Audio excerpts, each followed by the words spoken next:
Дорогие друзья, уважаемые жители братской Удмуртии, от имени Республики Башкортостан сердечно поздравляю всех вас со знаменательным событием – столетием образования Удмуртской Республики.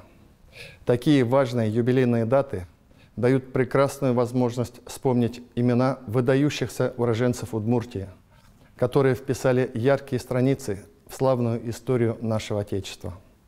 Петра Ильича Чайковского, Галины Алексеевны Кулаковой, Надежды Андреевны Дуровой.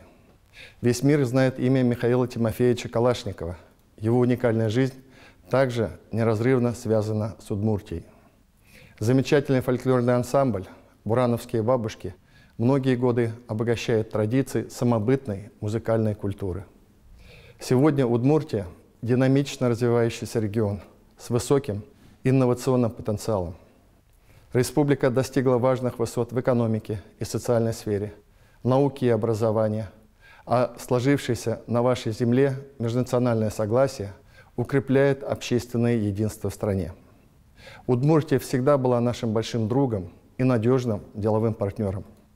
Живущие в Башкортостане представители удмуртского народа бережно сохраняют свою культуру. В братском союзе с другими национальностями они вносят достойный вклад в развитие и нашей республики.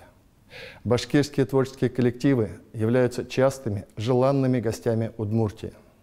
Убежден, что сложившиеся за века искренняя дружба, тесные связи и разностороннее сотрудничество послужат процветанию наших республик. Желаю всем жителям Удмуртии крепкого здоровья, мира, добра, благополучия и новых успехов на благо родного края и всей России. С праздником, дорогие друзья!